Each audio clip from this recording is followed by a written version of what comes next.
bagus. Bismillah. Assalamualaikum warahmatullahi wabarakatuh. Waalaikumsalam warahmatullahi Waalaikumsalam warahmatullahi wabarakatuh.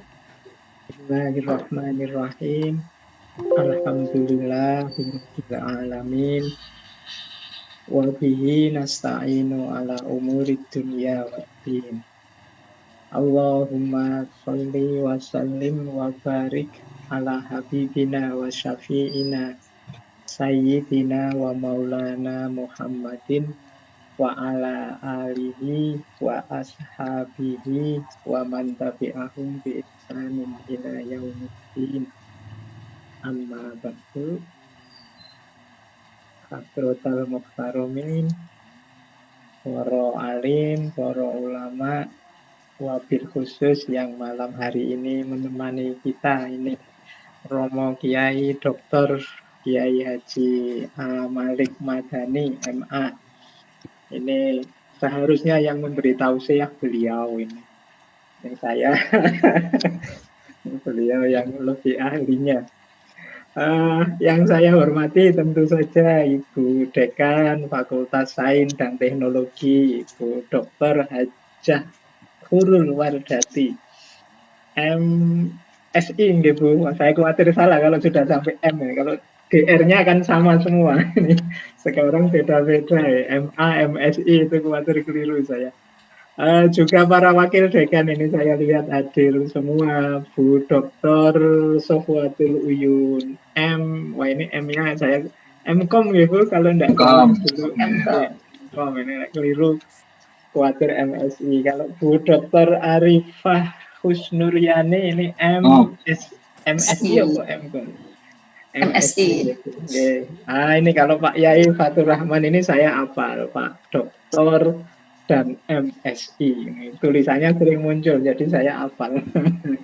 MSI ada singkatannya Pak? Dan juga Bapak Ibu yang lain ini yang hadir semua. Alhamdulillah malam hari ini kita bisa bertemu meskipun lewat layar kita masing-masing deh. Jadi waktu diminta oleh teman-teman Saintek, Bu Emelda, Pak Agus itu saya iyani saja tanpa membayangkan nanti ini harusnya berhadapan dengan para dosen. Bayangan saya yang penting yang pertama saya silaturahim saja. Sudah lama tidak ketemu teman-teman ini karena pandemi. Dalam 2 tahun, 3 tahun terakhir ini bahkan saya lihat banyak anggota baru kita, dosen-dosen baru yang ya saya nggak kenal sama sekali, sudah lihat namanya baru sekarang. Jadi kita ini keluarga besar yang mungkin karena jarang berinteraksi jadi tidak saling mengenal. Maka momen-momen seperti ini menurut saya penting. Ini kombinasi antar kita sendiri, karena kadang-kadang kita kan kalau bikin forum itu lebih banyak nyari luar, mungkin hubungannya dengan penyerapan anggaran, jadi sehingga kita sendiri jarang ketemu, kita sendiri jarang berinteraksi. Maka saya niati ini forum seperti ini ya, yang pertama memang untuk silaturahim. Saya tidak membayangkan nanti memberi tausiah apa atau materi apa itu. Kalau bahasa Jawa Timurnya ini nguyai segoro, ini isinya para alim, para ulama semua. Dan saya juga ahlinya kan filsafat, bukan ahli agama. Jadi kalau disuruh tausiah agak deg-degan juga ini tausiah tentang agama. Meskipun alhamdulillah hari ini bagi saya ini pertemuan integrasi, interkoneksi. Jadi ada khadrotul ilmnya, Bapak Ibu dari Saintek, ada khadrotul falsafahnya, saya dari filsafat. Nah, beliau Pak Yai Malik ini kan khadrotul nasnya. Jadi ini pertemuan integrasi, interkoneksi ini menurut saya. Kita forumnya pas. Baik, yang kedua selain silaturahim, saya itu tadi nawaitunya saya ingin ikut gembira. Ingin ikut mengucapkan selamat pada teman-teman Saintek ya. Saya lihat istiqomah untuk ngaji min serilah khatam itu luar biasa. Karena kalau tidak dipaksa seperti itu mungkin biasanya ya terus males ngaji sendirian. Tapi kalau bareng-bareng gitu kelihatannya lebih ringan. dan mungkin seminggu sekali khatam itu bagi saya bisa istiqomah, itu luar biasa. Maka saya juga ingin berada, ingin mengucapkan selamat. Yang ketiga tentu saja karena ini forumnya menyambut Ramadan, saya ingin ikut gabung untuk seneng. Karena katanya kalau gembira, seneng menyambut Ramadan itu nanti jasad kita diharamkan untuk masuk neraka. Man farika bidukhuli Ramadan harramallahu jasadahu alan niron. Ini kalau saya tidak salah, nanti kalau saya salah ngomong dalil mohon diingatkan. Semoga ini bagian dari kegembiraan kita menyambut Ramadan. Tapi begini, ingin saya garis bawahi Bapak Ibu, karena saya orang filsafat ya. Di filsafat itu tindakan apapun itu dilihat dari level nilainya. Orang itu bisa gembira ketemu sesuatu, orang itu bisa bahagia ketemu sesuatu, itu kalau dasarnya dia sudah senang, dasarnya cinta. Kalau dasarnya hanya terpaksa, dasarnya hanya kewajiban, atau mungkin lebih tinggi dari kewajiban, kebutuhan, itu biasanya belum terlalu gembira. Kita gembira itu kan kalau ketemu yang kita senangi, yang kita cintai. Kayak Bapak Ibu dulu waktu mungkin masih pacaran, masih sedang naksir siapa, itu kan kalau mau ketemu senangnya luar biasa. Maka kalau dalam bahasa filsafat itu, nilai tindakan itu ada 3 level. Ada level kewajiban, ada level kebutuhan, ada level cinta atau level persembahan. Tentu saja yang menggembirakan itu kalau kita ada di level 3 ini. Kalau level 1 itu kewajiban, ya memang kita wajib sih. Kalau puasa itu kan kita wajib. Cuma kan kalau di level kewajiban ini rasanya puasa itu beban. Begitu datang Ramadan, wah ini mulai puasa lagi nih, harus wajib puasa lagi nih. Ini level tindakan paling dasar. Ya tidak salah, tapi orientasinya kurang tinggi. Kalau puasa hanya kita jadikan beban hidup. Nah, naik satu level, ada level tindakan kebutuhan. Banyak loh orang seneng puasa karena dia butuh puasa. Mungkin alasan kesehatan. Ibu-ibu mungkin alasan diet. Wah, susah-susah diet, mending puasa sajalah, lumayan bisa diet sambil dapat pahala. Ini urusan kebutuhan. Kebutuhan itu mending daripada kewajiban, lebih ringan. Tapi ya itu tadi, kalau pamrihnya hilang, mungkin Bapak Ibu yang sudah langsing, sudah tidak lagi butuh mengurangi berat badan, itu nilai puasa tidak terlalu, nanti balik kewajiban lagi. Jadi kalau pamrihnya hilang bisa turun derajat. Tapi sudah alhamdulillah levelnya meningkat. Nah, yang menggembirakan itu yang level 3, level cinta. Kalau dalam agama namanya orang yang ikhlas. Ikhlas itu kan cinta. Kalau kita mencintai sesuatu atau seseorang, itu kan kita tidak berpikir tentang diri kita, tapi yang kita pikirkan kita cintai, yang kita cintai. Kita ingin dekat terus dengan yang kita cintai. Kalau mau ketemu dengan yang kita cintai, betapa kita ini sangat gembira dan lain sebagainya. Maka manfarika ini kalau saya baca secara filosofis, itu bisa benar-benar lahir kalau kita memang suka dan cinta dengan Ramadan. Jadi tidak sekedar dia jadi beban hidup kita atau berbagai macam alasan hikmah kebutuhan kita tentang Ramadan, tapi memang benar-benar lillahi ta'ala kita memang suka dan cinta. Nah, maka kita latihan ya Bapak Ibu ya. Saya juga mungkin belum nyampe makom itu, tapi kita bareng-bareng latihan. Kalau di tempat saya dulu di Jawa Timur, itu kalau menyambut Ramadan gini, bulan-bulan separuh Sya'ban terakhir itu ada tradisi namanya megengan. Megengan itu biasanya kalau di tempat saya itu semacam makan-makan bersama, bergilir dari rumah ke rumah sampai nanti menjelang Ramadan. Itu di tempat saya. Jadi megengan itu ya puncaknya biasanya sore hari, hari terakhir bulan Sya'ban. Nah, ini menurut saya menarik. Jadi di tempat saya meskipun di desa itu ada tradisi yang menyentuh kita untuk sadar dan gembira dengan datangnya Ramadan. Ada tradisi megengan. Megeng itu kalau bahasa Jawa artinya menahan diri. Jadi ada istilah megeng, ada istilah ngengkerak, itu menahan diri. Itu maknanya persis dengan puasa yang imsak.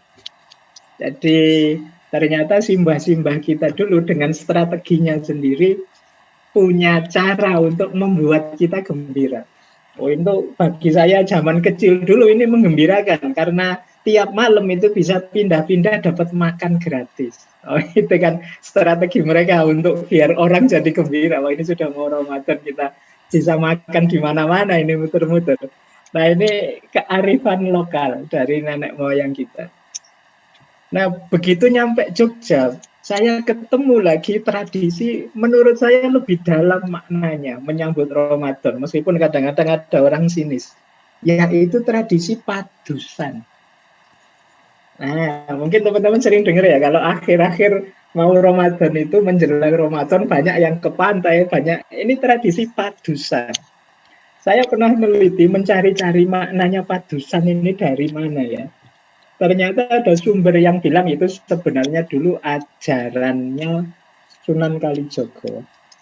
Jadi kesadaran bahwa sebelum kita melakukan kebaikan, ayo kita bersihkan wadahnya. Jadi wadahnya kebaikan itu ya diri kita ini. Badan kita, jasmani kita, rohani kita. Kita kan mau kedatangan tamu agung yang luar biasa namanya Ramadan. Lo menyambut tamu yang luar biasa ini, ya kita siapkan diri kita sepenuhnya. Antara lain disimbolkan dengan mandi. Ada yang di pantai, ada yang mungkin di Sendang, ada yang mungkin...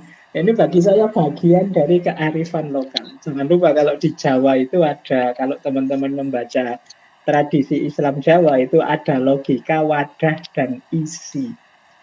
Jadi wadah dan isi itu tubuh kita, jasmani rohani kita itu hakikatnya adalah wadah. Wadahnya berbagai kebaikan. Nah, Ramadan yang mau kita lakukan itu kan namanya isinya. Nah, Ramadannya jelas bersih, maka yang belum jelas bersih benar itu kan diri kita ini. Maka kita ambil momen menjelang Ramadan itu terus ada tradisi namanya padusan. Yo, itu sebenarnya aktivitas simbolik saja. Yang maknanya kesadaran kita, yuk bersih-bersih diri. Diri kita ini mungkin masih banyak yang kotor-kotor, biar ketika Ramadan masuk, dia bisa klop dengan diri kita. Saya sering mengilustrasikan wadah dan isi ini ya Bapak Ibu. Karena kadang-kadang kalau wadah itu kotor, diisi hal-hal yang baik pun, yang baik yang masuk itu bisa jadi kotor, bisa jadi rusak. Misalnya ya, susu itu bersih, jernih, terus dimasukkan ke gelas. Kalau gelasnya ini ada racunnya, yang terjadi adalah susunya jadi susu beracun. Tidak mungkin jadi gelasnya bersusu, kan tidak mungkin. Yang jadi ya susunya jadi yang beracun. Nah, kebaikan itu sering juga begitu. Misalnya teman-teman khataman itu luar biasa, ngaji luar biasa. Tapi kalau batin yang ditempati oleh khataman ini tidak bersih, bisa jadi loh, sudah khatam Quran terus merasa, wah aku sekarang bisa khatam seminggu sekali. Dosen lain, fakultas lain tidak. Betapa kita ini lebih tinggi spiritualitasnya dari fakultas lain. Ini kan wadahnya yang kotor. Isinya baik ngaji, tapi begitu wadahnya kotor, yang ngaji tadi, yang jadi mulanya baik terus jadi ikut kotor. Dia jadi sumbernya kesombongan. Makanya banyak kan Bapak Ibu melihat hari ini ada loh orang itu pinter, ilmunya tinggi, tapi dia tidak maslahat ilmunya, tidak manfaat. Kadang setiap kali dia ngomong masalah muncul. Malam ini dia ngomong di TV, besok pagi rame viral ada masalah. Harusnya kan ilmu itu barokah, manfaat, menimbulkan kenyamanan, kedamaian. Tapi ada orang-orang tertentu, ilmu yang baik masuk dalam dirinya, keluarnya jadi rusak. Kenapa? Wadahnya kotor. Bukan salah ilmunya jernih, tapi batinnya yang tidak jernih. Nah, itu kan teman-teman kan sering dengar istilah misalnya apalah politisasi agama. Yang jadi itu kan bukan kok agamanya jelek, tapi wadahnya orangnya ini yang terlalu mempolitisir sehingga agama masuk pun dipolitisir. Nah, ini makanya orang Jawa punya logika wadah dan isi. Dan disimbolkan dengan padusan tadi. Yuk, ini sebentar lagi tamu agung Ramadan datang. Wadah kita yuk dibersihkan. Ini sebenarnya momen saja untuk menciptakan kesadaran bersih-bersih diri. Jadi maka penting bagi kita juga begitu. Ayo kita bersihkan wadahnya. Jangan sampai Ramadan yang suci, Ramadan yang agung itu begitu masuk dalam diri kita berubah bentuknya, berubah wajahnya. Kesucian dan keagungan itu tidak terasa lagi. Saya tidak tahu ya, saya sering mengeluh tentang saya sendiri. Itu saya sejak kecil kan muslim. Umur saya 40-an lah, anggap saja sudah 40 tahun saya puasa. Tapi kok rasanya cuma jadi rutinitas saja puasa itu. Saya bayangkan kalau wawasan saya tentang puasa ini jalan semua, itu ya mestinya sudah luar biasa diri ini. Katanya kan puasa itu kan madrasah. Itu berarti saya sudah sekolah 40 tahun di madrasah Ramadan ini. Harusnya ngalang-ngalai profesor lah ya spiritualitasnya. Kenapa kok tidak? Nah, itu mungkin perlu kita cari, kita gali lagi. Rasanya kok puasa ini cuma rutinitas saja tiap tahun ya begitu lagi, muter lagi. Jangan-jangan ada yang salah. Pasti bukan salah puasanya, tapi wadah kita ini yang perlu dicek lagi, ada error di mana, ada salah di mana. Nah, mumpung ini ada momen ya Bapak Ibu, kita bareng-bareng ya. Jadi ini bukan tausiah, tapi kita saling mengingatkan saja, Wong yo. Saya juga merasa masih belum nyampe. Saya sejak zaman saya di madrasah itu sama ustadz-ustadz saya sudah diberitahu puasa itu menurut Imam Ghazali ada puasa awam, puasa khawas, dan puasa khawasul khawas. Itu pun sampai hari ini saya merasa menuju yang khawas saja masih pontang-panting. Rasanya puasa itu masih awam terus. Jadi ini kan menunjukkan sekolah madrasah puasa 40 tahun saya tidak naik kelas sama sekali. Masih belum nyampe ke khawas. Masih awal rasanya puasa ini. Nah ini maka Bapak Ibu yuk mumpung ini momen untuk kita muhasabah, mungkin momen gembira dengan datangnya Ramadan, sekalian mari kita bersih-bersih diri biar wadah kita jernih sehingga puasa itu nanti memang jadi fungsi perbaikan dalam diri kita. Baik, satu lagi ini yang saya ingat, biar tidak lama-lama ini Bapak Ibu kelihatannya banyak kegiatan, banyak acara, apalagi harus siap-siap menghadapi akreditasi. Keingat saya, dari saya membaca beberapa referensi tentang puasa, ada beberapa kalau bahasa artikel jurnal itu keywordnya puasa yang ini sangat esensial. Bagi saya setelah saya baca buku tentang puasa, tidak hanya dalam Islam, hampir di semua agama ada puasa, bahkan filosof-filosof itu juga menyarankan puasa. Socrates, Plato itu menyarankan orang untuk puasa. Jadi karena misalnya katanya Plato kalau kita ingin pikiran kita jernih, ayo puasa. Socrates juga begitu. Kalau kita ingin bahagia, kuncinya puasa. Maka penting ya Bapak Ibu kita pahami keyword-keywordnya. Sejauh yang saya tahu, keyword paling utama dari puasa itu ya makna puasa itu sendiri, yaitu imsak, menahan diri. Bapak Ibu boleh cek ya, problem apapun di dunia hari ini itu muncul karena orang tidak bisa menahan diri. Termasuk perang Rusia dan Ukraina. Termasuk, coba cari problem apapun itu, pasti lahir karena manusia tidak mampu menahan dirinya. Boleh dicek, konflik apapun. Peristiwa kontroversial apapun, itu lahir ketika orang daya kemampuan menahan dirinya rendah. Atau kalau bahasa mudahnya, ketika remnya tidak pakem. Maka pelajaran puasa menurut saya yang paling utama itu pelajaran kita untuk menahan diri. Jadi tidak semua yang kita inginkan, tidak semua yang kita idealkan, tidak semua yang kita mimpikan itu harus diwujudkan. Kita harus punya rem. Tidak selalu yang kita mampu harus kita jalankan. Ada banyak hal yang kita mampu harus kita pending dulu.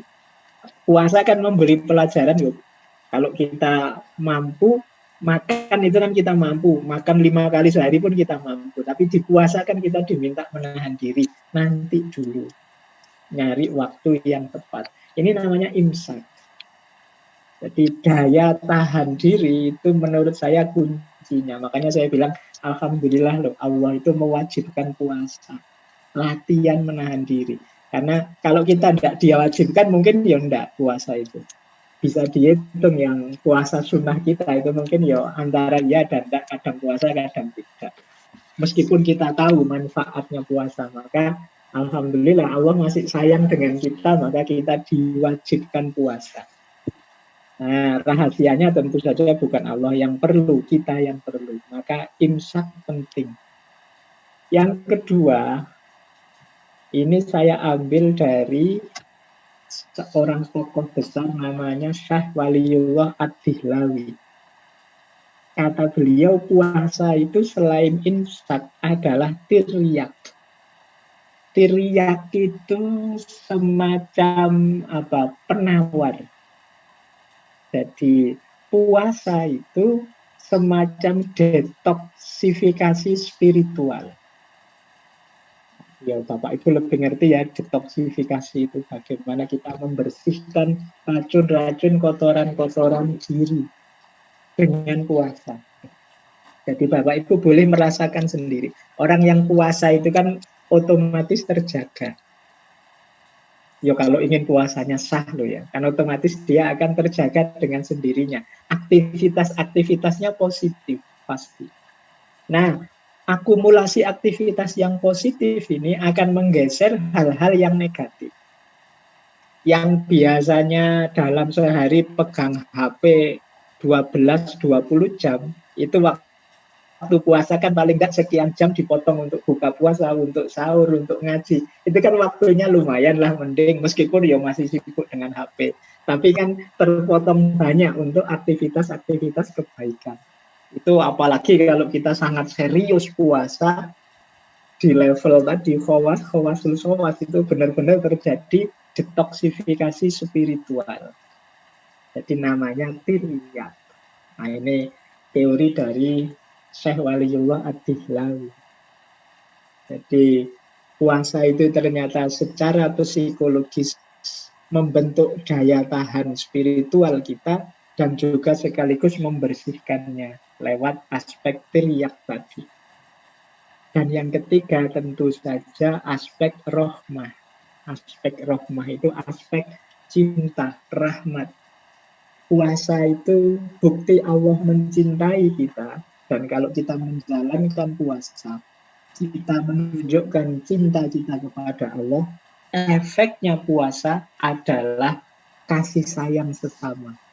Jadi puasa itu dari yang maha cinta, oleh kita yang mencintai kepadanya, dan buahnya juga cinta dan kasih sayang. Jadi ini keywordnya itu. Maka peradaban yang tidak mau puasa, itu peradaban pasti yang kacau balau. Keluarga kok tidak ada yang mau puasa, berarti tidak mampu menahan diri, itu juga kacau balau. Bayangkan kalau misalnya ada orang tua kok tidak mau puasa sama sekali, tidak bisa menahan diri. ingin enak terus, ingin senang terus. Oh mungkin anaknya tidak dipedulikan, mungkin dia tidak mau puasa, tidak mau susah. Justru kalau kita banyak puasa, punya daya tahan diri yang luar biasa, akan ada banyak capaian-capaian. Orang Jawa punya konsep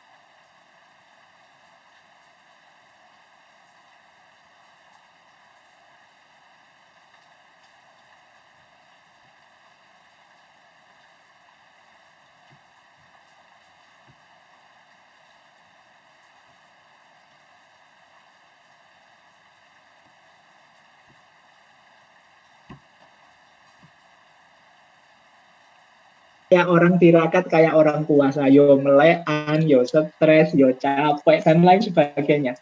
Tapi kan kecapean sedihnya. Nah, ini logika tirakat. Jadi ada rumus unik dalam hidup ini, barang siapa ingin bahagia justru harus siap tidak bahagia dulu, tidak nyaman dulu. Kalau kita ingin tahu nikmatnya buka puasa, ya kita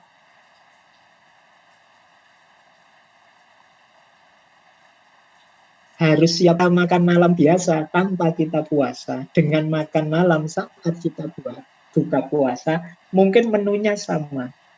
Tapi kan nikmatnya jauh beda. Itulah buka puasa. Jadi Bapak Ibu yang ingin sukses itu justru harus latihan menahan diri. Ini logikanya agak tabrakan dengan Barat. Kalau orang Barat itu ingin sukses, ya maju terus. Siapa paling cepat dia yang menang. Kalau di kita rumusnya beda. Justru kesuksesan, kebahagiaan itu akan muncul kalau kita mampu menahan diri. Jadi ini mungkin kapan-kapan kita lanjutkan yang membahas filosofi kebahagiaan dan menahan diri. Paling tidak malam hari ini menurut saya alhamdulillah kita gembira dengan segala macam nikmat dari Allah, gembira dengan datangnya Ramadan, gembira dengan Bapak Ibu bisa khatam Al-Quran, gembira dengan silaturahim kita, dan alhamdulillah malam hari ini forum kita lengkap. Karena seingat saya ada 3 majelis yang paling dicintai oleh Allah. Yang pertama majelis ilmu, yang kedua majelis zikir, dan yang ketiga majelis silaturahim. Dan alhamdulillah tiga-tiganya kita lakukan malam hari ini. Dan itu sesuatu yang patut kita gembirai.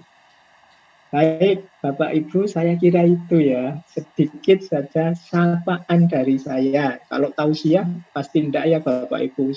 Saya kira sudah ilmunya semuanya sudah para alim ini, para ulama di bidangnya masing-masing.